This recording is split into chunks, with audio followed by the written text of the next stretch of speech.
di jalan Allah. Ini Masjid Enam Syuhada lagi dikunjungi sama Ketua Hilmi.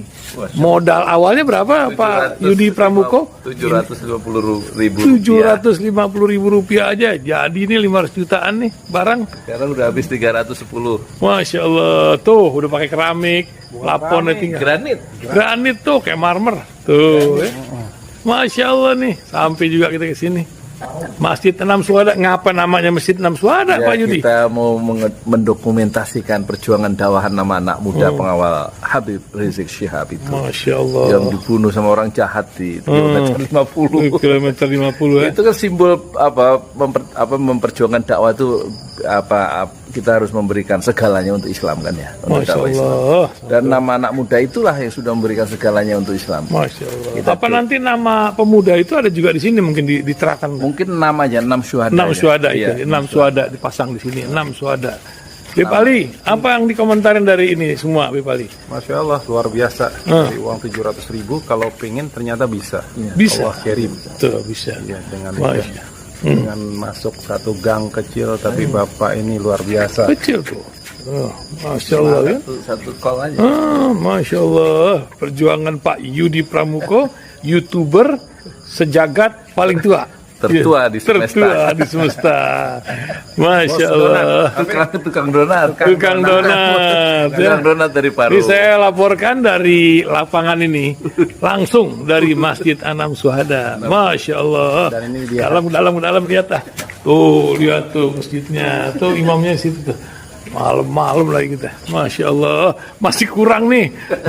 Atapnya katanya transfer aja. Assalamualaikum warahmatullahi wabarakatuh. Pakai topi nggak ya? Nggak usah deh. Pakai topinya jelek. Alhamdulillah.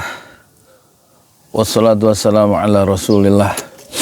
Saya Yudi Pramuko, tukang bakso TikTok dari Parung. YouTuber tertua di semesta. Saya mau mendokumentasikan pikiran-pikiran atau perasaan saya sendiri ya tentang bangsa Indonesia. Ya nggak mengharap ditonton banyak ya. Yang penting ide itu kan nggak pernah mati, jadi perlu saya rekam. Dulu sih kerjanya saya nulis buku harian dari umur 17, tapi begitu saya menemukan YouTube, saya sekarang nulis buku harian, bukan pakai pulpen tapi pakai kamera. Ya ini. Jadi kita bicara Prabowo yang menjadi presiden terpilih, meskipun belum sah karena belum dilantik oleh Mahkamah Konstitusi ya. Anggap aja dia sudah jadi presiden lah. Persoalannya itu banyak. Dulu kalau waktu SBY tahun 2014 itu di akhir ujung kekuasaannya, itu menghasilkan warisan yang cemerlang ya.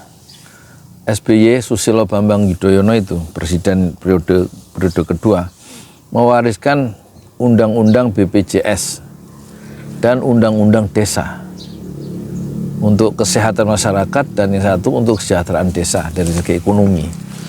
Itu warisan yang cemerlang kalau menurut saya ya, berorientasi pada kepentingan rakyat banyak ya. Dan itu membuat masyarakat kalau sakit lebih mudah, lebih dimudahkan oleh undang-undang BPJS ya. Begitu juga setelah Indonesia merdeka, itu desa punya dana sendiri ya, diatur oleh undang-undang yang ditandatangani oleh SBY. Itu warisan yang penting dari SBY. Sekarang kita lihat warisan Jokowi, dia sedang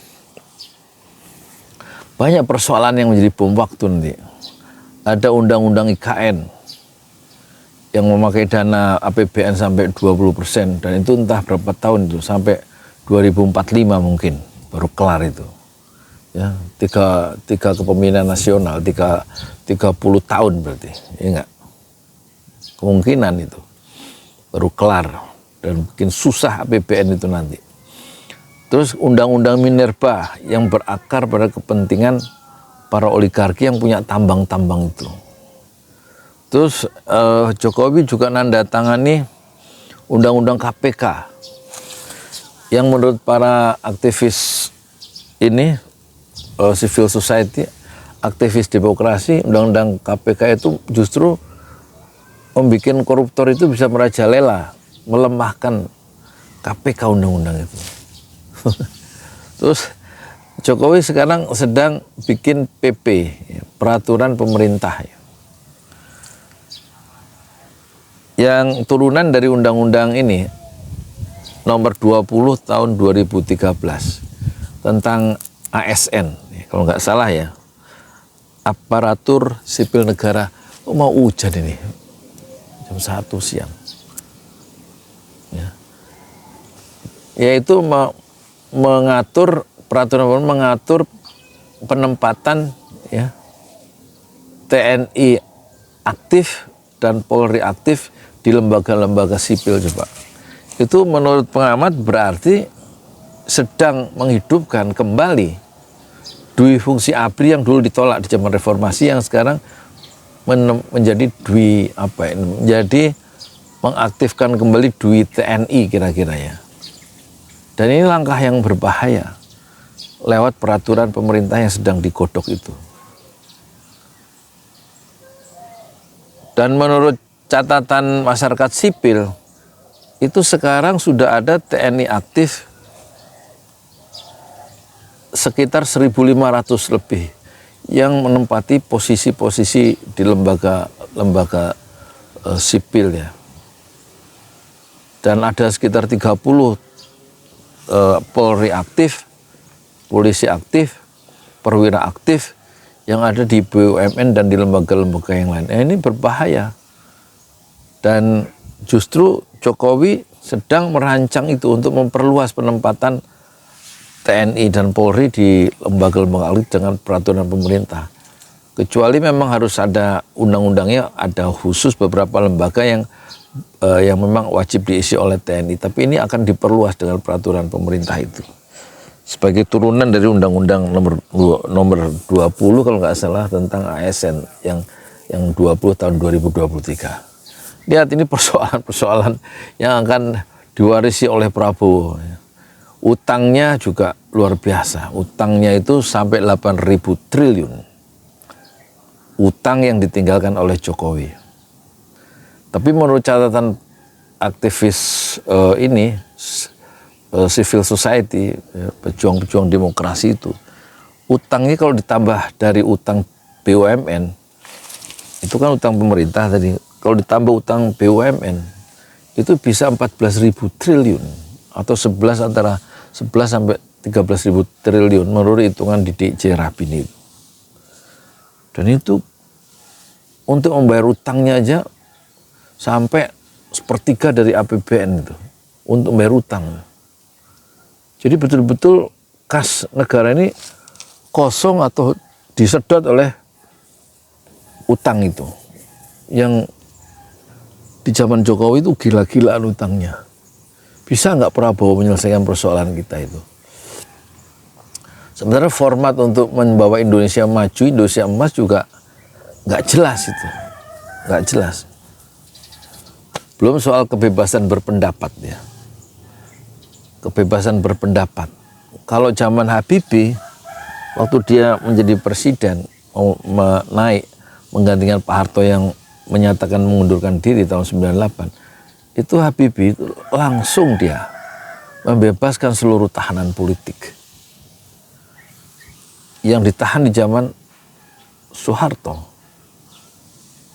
Tapi kalau Prabowo berani gak dia membebaskan tahanan politik ya, yang masuk penjara karena mengkritik penguasa seperti Gus Nur, Bambang Tri dan yang lain-lain, dibebaskan gitu. Ini menjadi the big question mark ya.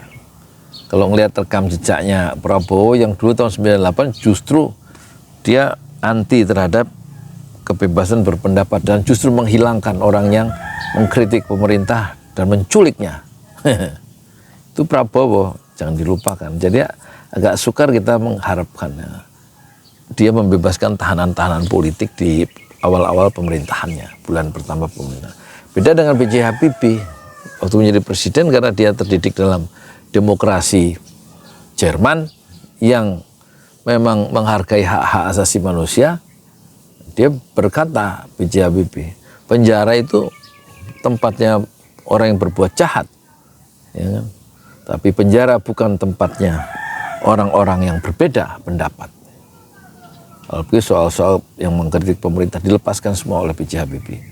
Kecuali orang-orang yang mencuri dan lain-lain, itu nggak dilepaskan. Tapi yang bercorak dia masuk penjara karena mengkritik pemerintah dilepaskan oleh B.J. Habibie. Prabowo diuji oleh hal-hal yang seperti itu. Nah, sekarang apa warisan Jokowi? Ya pertama undang-undang KPK yang lemah. Bisa nggak itu direvisi oleh Prabowo? Kemudian undang-undang yang tentang ITE yang menjerat orang-orang yang mengkritik pemerintah dengan undang-undang ITE itu. Bisa nggak itu direvisi oleh Prabowo? Kemudian bisa nggak peraturan pemerintah yang mengaktifkan kembali dui fungsi TNI atau dui fungsi ABRI zaman Orde Baru yang ditolak, itu semangat reformasi, bisa nggak itu dihalang-halangi peraturan pemerintah yang akan ditinggalkan oleh Jokowi, direvisi lagi? Bisa nggak kemudian undang-undang IKN yang akan menciptakan ketidakadilan baru, ya, karena hanya menumpahkan gagasan atau apa namanya, anggaran yang sampai 500 triliun di satu kota saja. Beda dengan gagasan Anies kemarin, untuk menciptakan keadilan yang dibangun bukanlah satu kota di Kalimantan Timur, di Penajam itu, tapi di 50 kota, 50 atau 40 kota. Yang dibangun adalah Bogor, dibangun, di-upgrade. Kemudian Cilacap, Tegal, Brebes, Cirebon, Palangkaraya, Samarinda gitu. Itu yang dibangun dengan dana satu kota, kira-kira ditambah investor yang masuk, ya untuk menghidupkan juga pengusaha-pengusaha lokal, membangun kota-kota itu, 40 kota itu, ya kan? Itu dengan dana sekitar 5 miliar, 5 triliun. 5 kali 40 hanya 200 triliun. 5 kali 40, iya 200 triliun. Itu sudah menciptakan rasa keadilan untuk warga yang kotanya dibangun. Apakah Prabowo meneruskan, ini kan, membangun IKN? Ini banyak persoalan-persoalan. Mampukah Prabowo itu menyelesaikan hutang yang menggila? Apakah dia akan membiarkan proyek Tiongkok yang 15.962 itu, yang hampir 16.000, bagaimana menyikapi proyek-proyek Tiongkok dengan aliran tenaga kerja asing itu, tenaga kerja Tiongkok itu? Ini perlu presiden, kalau kata bahasa Yusuf Kala dulu, ya, setahun yang lalu, siapapun presiden Indonesia, dia harus benar-benar punya kemampuan yang luar biasa untuk keluar dari masalah yang besar ini, yang ditinggalkan oleh Jokowi ini. Jadi nggak akan selesai dengan program makan siang gratis. Masalahnya begitu ruwet itu. Uang nggak ada, tapi uang untuk makan gratis mau diambil dari dana pendidikan, dana BOS, bantuan operasional sekolah. Itu menjadi persoalan yang tersendiri itu. Jadi saya kira kita belum menemukan, ya, Prabowo itu akan membawa Indonesia ke arah mana, ya. Election, pemilihan presiden kemarin penuh dengan aroma kecurangan yang disebabkan oleh Jokowi yang cawe-cawe terlalu dalam untuk membela anaknya Gibran Raka Buming Raka, sehingga Prabowo itu mendapatkan masalah karena manuver-manuver yang dilakukan oleh Jokowi yang tidak netral dan memihak, serta berkampanye untuk anaknya yang juga wakil presiden dari calon presiden Prabowo. Terus kemudian prinsip demokrasi yang akan menjadi persoalan lagi adalah kebebasan berpendapat. Keyakinan Prabowo bahwa setiap orang yang mengkritik pemerintah itu harus dilenyapkan. Itu yang dulu bisa kita tangkap dari format dia, pikiran lama dia tahun 98 kan. Sehingga dia menghilangkan para aktivis-aktivis itu dan diculik. Meskipun dengan tekanan dari berbagai pihak akhirnya katanya dilepaskan semua dalam keadaan hidup, yaitu 9 orang. Tapi masyarakat masih menagih janji. Tidak, belum semua dilepaskan. Ada 13 orang yang sampai sekarang itu di mana kuburannya. Nah, ini bibit-bibit anti kebebasan berpendapat ini itu ada di dalam Prabowo dan tidak mungkin hilang meskipun sudah berlalu 25 tahun. Karena biasanya pikiran-pikiran seorang itu akan bertahan lama ya. Seperti Soekarno tahun 26 waktu dia umur 25 tahun dia menulis ya tentang Islam, sosialisme dan Islam, komunisme dan sosialisme itu. Pokoknya bagaimana dia ingin menyatukan aliran-aliran ideologi yang ada di Indonesia, dan itu dia terapkan ketika dia punya kekuasaan dengan konsep Nasakom. Nasakom, nasionalisme, agama dan komunis, yang diberi kaki kekuasaan oleh Soekarno dan menjadi kabinet berkaki 3 itu, yaitu Partai NU, Partai Komunis dan Partai PNI, itu adalah gagasan lama waktu dia masih muda. Waktu dia masih umur 25 tahun. Dan diterapkan ketika Soekarno umur 50 tahun. Saat dia punya kekuasaan. Ya kan? Oh, umur 60 ya. Di ujung kekuasaannya. Dan Nasakom itu kemudian kata Muhammad Hatta, konsep Nasakom itu nanti seperti rumah kartu. Ya. Dan dia akan rubuh bersama penggagasnya, ditinggalkan oleh penggagasnya yang mati, dia akan rubuh konsepnya dan nggak ada yang meneruskan. Dan itu ramalan Hatta benar. Sekarang format berpikir dari Prabowo sebagai seorang militer yang pernah bertempur di Timur Timur, itu sifatnya dia menggusur, memusnahkan lawan-lawannya di Timur Timur, dan dia kemudian juga menggusur lawan-lawannya yang berbeda pendapat dengan penguasa yang saat itu penguasanya adalah Pak Harto yang juga adalah mertuanya.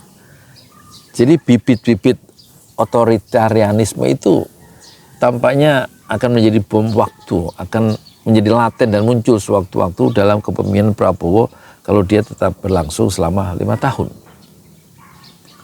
Jadi tampaknya kita lihat ya, masalah-masalah itu yang akan menjadi bom waktu dan akan membuat Indonesia itu mengalami involusi ya. Dia bergerak spiral ke belakang, bukan bergerak maju ke depan, melakukan evolusi secara kualitatif, tapi Indonesia tampaknya dengan masalah-masalah yang ditinggalkan oleh Jokowi, dengan undang-undang ya, yang korupsi diperlemah, utang diperbanyak, ya kan?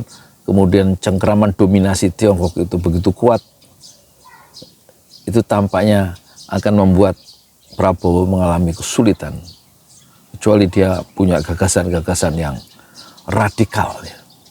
Radikal itu kalau bahasa Bung Karno adalah dia melakukan perubahan secara pembongkaran.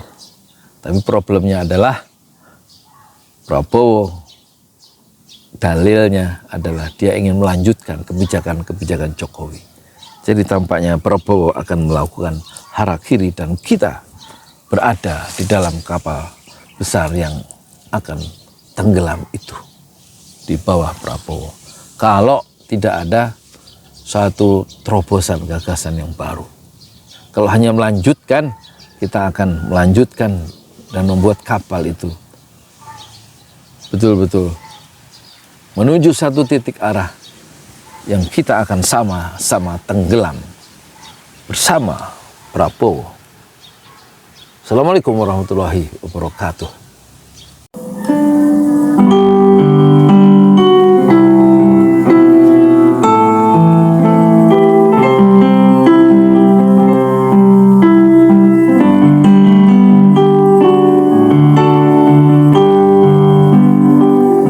Tanah airku kan terkenang selama hidupku. Biarpun saya pergi jauh, tidak akan hilang dari kalbu. Tanahku yang ku cintai, engkau ku hargai.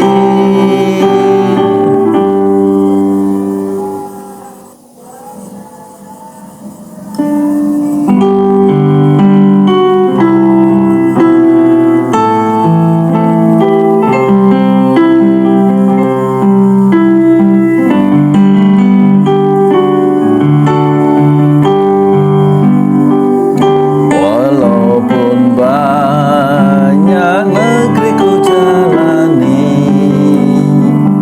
yang masyhur permai di kata orang, tetapi kampung dan rumahku di sanalah